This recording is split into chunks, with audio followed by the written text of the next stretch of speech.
राम राम दोस्तों। 137 days left for NEET 2026। तो सच बताऊं तो मैं आपको आज का दिन में मेरी पढ़ाई नहीं हुई है, मेरी बिल्कुल भी पढ़ाई नहीं हुई है। आज मेरा दिन आज ऐसे ही निकल गया, बिल्कुल स्मूथ एकदम। मतलब आज थोड़ा पढ़ने का मन ही नहीं हुआ था मेरा आज बिल्कुल भी, और मन भी हुआ तो मेरा आज मतलब कुछ भी बोलता हूँ आप, लेकिन नहीं हुई मेरी पढ़ाई बिल्कुल बिल्कुल भी आज।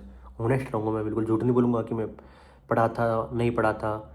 मैंने जो कल मैंने वीडियो अपलोड की थी ना, 130 ये डेज वाली, उसके तुरंत बाद मैं 2 या ढाई घंटे पढ़ा था बायोलॉजी के क्वेश्चन के थे, और उसके बाद में मैं सो गया था। जैसे कि मैंने बताया था कि आपको मैं थोड़ा सोता हूँ जब नींद मुझे बहुत कम आती है, तो डिप्रेशन में मतलब एक आधे एक घंटा ख़राब हो गया था मेरा। उसके बाद मुझे नींद आई थी, फिर मैं उठ के मेरी पढ़ाई नहीं हुई थी आज, ठीक है। और कोई कोई दिन होता है, देखो सब दिन एक थोड़ी होता है, कुछ कोई कोई दिन तो होता ही है जिसमें मतलब जो एक जैसा नहीं होता, जिसमें पढ़ाई नहीं होती है, जिसमें थोड़ा पढ़ाई गिर जाती है। तो मेरा कल का दिन था वो, मतलब आज का दिन था वो। तो ऐसा कोई कोई दिन तो होता ही है। बाकी का तो देखो, कंसिस्टेंट रहना बहुत ज़रूरी है, और मैं भी कंसिस्टेंट रहता ही हूँ। लेकिन मेरा एक दिन है ना, ये पता नहीं यार क्या टेंशन हो गई थी क्या, मतलब निकल गया था मेरा यार एक दिन तो। और आज बाकी की बात करते हैं, ट्रिक्स की, न्यूरल एंड कोऑर्डिनेशन की। अब देखो आप, एफरेंट और ईफ्रेंट। एफरेंट में होता है टिश्यू टू सीएनएस, और ईफ्रेंट में सीएनएस टू टिश्यू। तो एफरेंट को कैसे याद रखना है आपको? टीसी। टीसी होता है ना टिकट कलेक्टर ट्रेन में, तो उससे इसको याद रखना है। तो एफरेंट मतलब टीसी, टिकट कलेक्टर होता है, तो टीसी से यानी टिश्यू टू सीएनएस। और ईफ्रेंट में जस्ट उसका उल्टा हो जाएगा। डन। और एक क्वेश्चन इसमें से बहुत इंपॉर्टेंट बनता है, सबसे पहले हाइड्रा का। Hydra it is a composite of a network of neuron. ठीक है, तो ये बहुत ही इंपॉर्टेंट क्वेश्चन बनता है हाइड्रा का, है ना। ये तो बहुत वेल डेवलप्ड होती है एकदम, इंसेक्ट्स में बहुत बेटर ऑर्गेनाइज्ड होती है। तो हाइड्रा का सबसे इंपॉर्टेंट क्वेश्चन बनता है और बार बार रिपीट होता है। उसके बाद आता है C N S, P N S, इनमें से क्वेश्चंस बनते हैं। सी एन एस में आता है ब्रेन एंड स्पाइनल कोड, और ऐसे ही आपको पी एन एस का भी याद रखना होगा, ठीक है। एंड अनोदर क्वेश्चन इज, देखो बाकी का सब तो रटने का ही है इसमें। मैंने अपनी ट्रिक बना रखी है जो आपको समझ में नहीं आएगी इसमें, ठीक है। एंड नीचे आते हैं अपने सेल बॉडी डेंड्राइट्स एक्सोन। यहाँ से भी इंपॉर्टेंट क्वेश्चन बनते हैं, इसको तो हम लोग पढ़ना ही पड़ेगा। देखो क्वेश्चन कहाँ से बनते हैं मोस्टली इंपॉर्टेंट, ये तो देखो, ये मोस्ट इंपॉर्टेंट क्वेश्चन है, मल्टीपोलर, बाइपोलर, यूनिपोलर।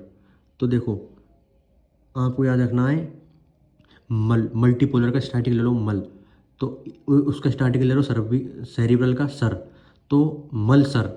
ऐसे याद रखना है इसको, मल सर, मल सर। पल्सर गाड़ी होती है ना, तो ऐसे मल सर। और ये देखो रैट, तो रैट मतलब रेटिनोफाई का रैट ले लो, तो रैट यानी चूहे। चूहे को मारते हैं ना अपन, तो एक तो उसको मतलब जहाँ से होता है ना चूहा, उसको वहाँ से भगाता है, और दूसरा को आगे आगे आगे खड़ा रहना होता है मारने के लिए। तो बाई मतलब दो, तो दो जनों की रिक्वायरमेंट पड़ती है चूहे को मारने के लिए। और यूनी एम्ब्रियो, ऐसे याद रखना, नीचे को यूनी एम्ब्रियो।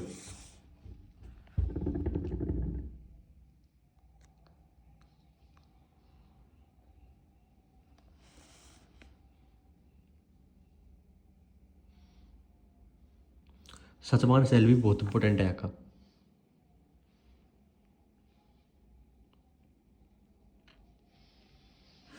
ये तो सबको पता ही है, ये डायग्राम में से तो क्वेश्चन आता ही है।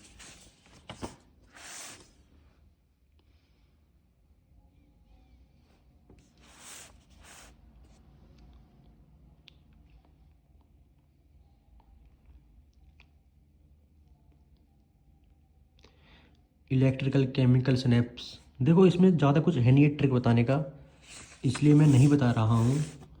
तो ज़्यादा कुछ तो है नहीं है इसमें, ठीक है। हाँ, ये क्वेश्चन बनता है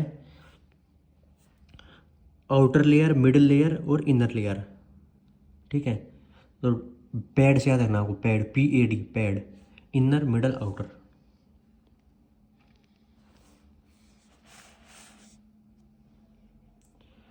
हाँ, और हिंडब्रेन पार्ट कैसे याद रखने, PCM, pons cerebellum medulla, PCM, ऐसे याद रखना है इसको। और ब्रेन स्टेम का क्या क्या ट्रिक है? MPM, mid brain pons medulla oblongata, और MPM।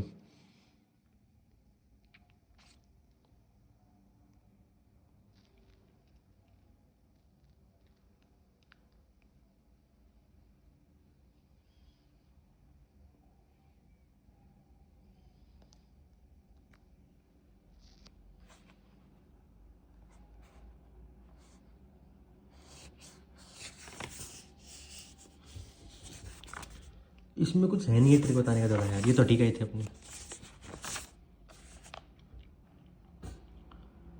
हाँ ये तो हाइपोथैलेमस बहुत इंपॉर्टेंट है इसमें। देखो थैलेमस, थाला, थैलेमस मतलब थाला। तो थाला का जो बैट होता है ना, उसमें सेंसर लगे होते हैं मोटर के, तभी तो हेलीकॉप्टर शॉट मिलता है। ये ट्रिक के रूप में याद रख लो आप। ठीक है, देखो इसमें कुछ ज़्यादा है नहीं ट्रिक बताने के लिए, इसलिए वीडियो बंद करते हैं और मिलते हैं कल। 136 days लेफ्ट फॉर नीट 2026।